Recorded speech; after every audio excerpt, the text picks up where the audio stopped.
So hello guys. तो मैं लेके आ गया हूँ विलन विद अ क्रश की एपिसोड 4 को।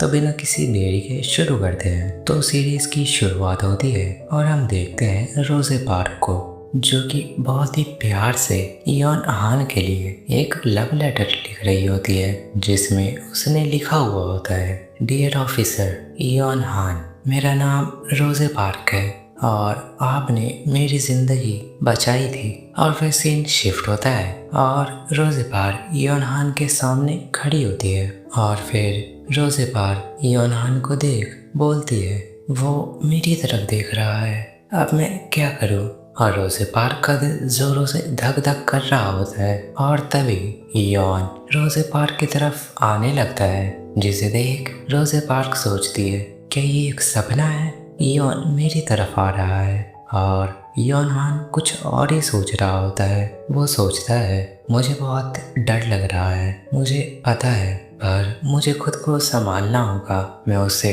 डर के कमजोरी नहीं दिखा सकता, क्योंकि बहुत सारे लोग मुझे देख रहे हैं, मुझे ये करना ही होगा।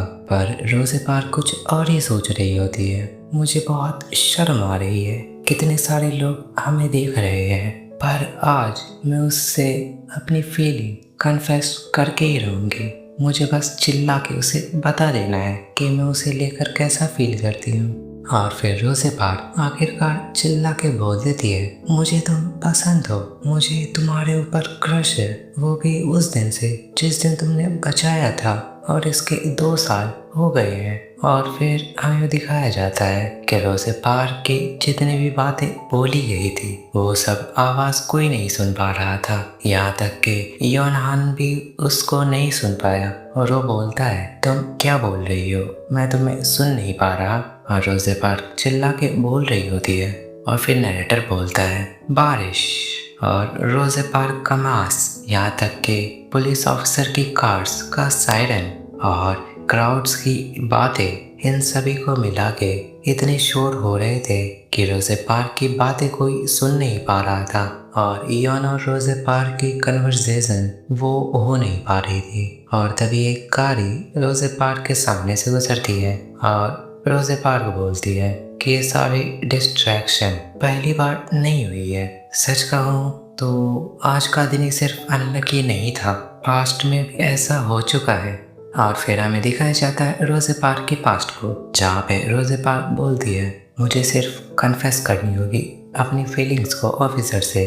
और वो अपने हाथ में एक फूलों का गुलदस्ता लिए पकड़े होती है और वो सोचती है कि मुझे ये फूल सिर्फ उन्हें देना है और यहाँ से मुझे कन्फेस कर लेना है। और वो पूरी तैयारी के साथ और कॉन्फिडेंस के साथ इयॉन की तरफ बढ़ती है। पर तभी एक टेररिस्ट अटैक होता है, जिसके कारण वो उस दिन भी अपनी कन्फेशन नहीं कर पाती है।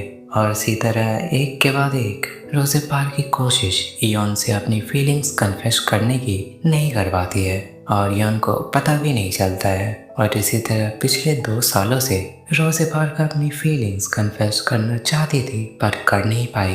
और अब प्रेजेंट दिखाया जाता है, जहाँ पे रोजे पार्क सोचती है, जैसा कि मैंने सोचा था, वो मुझे नहीं सुन पा रहा है और इन 2 सालों में मुझे कुछ पता चला है और मैंने एक प्लान भी बना के रखा है। और वो अपना लव लेटर अपने पॉकेट से निकालती है और एक बहुत ही रफ्तार से डैश करते हुए इयॉन हान की तरफ बढ़ती है और लव लेटर उसके चेहरे के सामने रख देती है। पर तभी वहाँ पे जुन अपनी एबिलिटी यूज कर इयॉन और रोजे पार्क के बीच में एक दीवार खड़ी कर देता है और वो इयॉन से बोलता है, इयॉन पीछे हट जाओ, मैं इसे संभालता हूँ। और जुन की सुपर एबिलिटीज शेप शिफ्टिंग होती है, जहाँ पे रोजे पार्क का लव लेटर वो उससे दूर जा रहा होता है और उसकी कोशिश करती है पकड़ने की। पर तभी जुन रोजे पार्क को पकड़ लेता है और रोजे पार्क टेलीपोर्ट कर जाती है, पर उसके साथ जुन भी टेलीपोर्ट कर जाता है। और फिर जुन रोजे पार्क के हाथों पे हथकड़ी डाल देता है और बोलता है, अगर जो मैं तुम्हें पकड़ा रहूँगा तो मैं तुम्हारे साथ टेलीपोर्ट हो जाऊँगा, तो तुम्हारी ये एबिलिटी है, तो आप शांति से खड़ी रहो, मुझे बस अपनी मेंबर्स को बुलाना है। पर तभी किसी चीज़ की टूटने की आवाज़ आती है, जिसकी वजह से जुन का ध्यान उसके हथकड़ी पे जाता है, जो कि टूटा हुआ होता है। और वहाँ पे रोजे पार बहुत ही जेंटली वो टूटे हुए हथकड़ी को जुन के हाथों में रख माफ़ी मांगते हुए वहाँ से चली जाती है।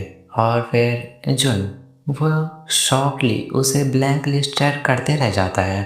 और फिर सीन शिफ्ट होता है इयॉन पे, जहाँ पे इयॉन उस लव लेटर को पकड़ के उठाते हुए बोलता है, क्या ये लेटर ब्लैक डॉग मुझे देने की कोशिश कर रही थी, पर मुझे ये लेटर क्यों मिला।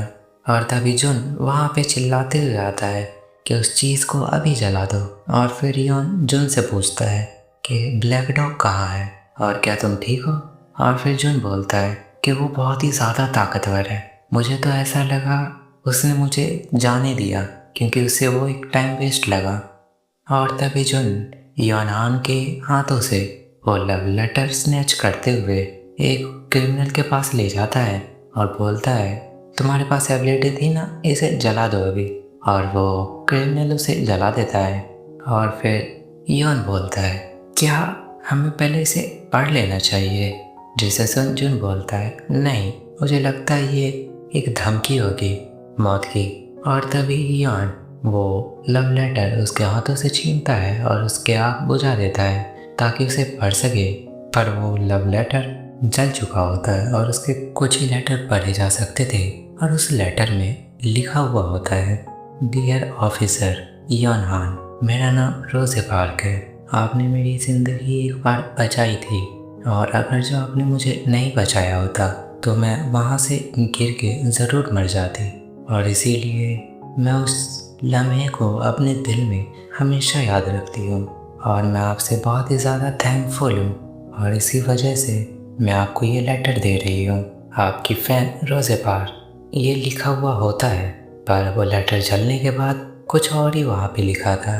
और उसमें लिखा हुआ होता है, ऑफिसर इयॉन हान, ढूंढो और मारो और हमेशा याद रखना। और फिर रोज़े पार के ऊपर सीन जाता है जो कि अपना मास्क उतारते हुए बोलती है, मुझे आशा है कि उसने वो पढ़ा होगा। और इयॉन हान और उसके सारे फोर्स के मेंबर्स शॉक में होते हैं, कुछ रो रहे होते हैं क्योंकि उन्हें लगा था कि ब्लैक डॉग अब इयॉन हान को मारने के पीछे है। और फिर इयॉन हान गिल को कॉल कर बोलता है, सर मैं चाहता हूँ कि मुझे छुट्टी मिले कुछ दिन की, जैसा कि आप चाहते थे। मैं कुछ समय तक अपनी प्रोफाइल लो रखूँगा। और फिर हेडलाइंस भी बन जाती है न्यूज़ में कि ब्लैक डॉग इयॉन हान को मारना चाहता है और इयॉन हान की जान खतरे में है। आखिर ये ब्लैक डॉग है कौन। और फिर सीन शिफ्ट होता है एक बूढ़ी औरत पे जो कि वेट उठाते हुए बोलती है, ब्लैक डॉग आखिर अब वो कौन है।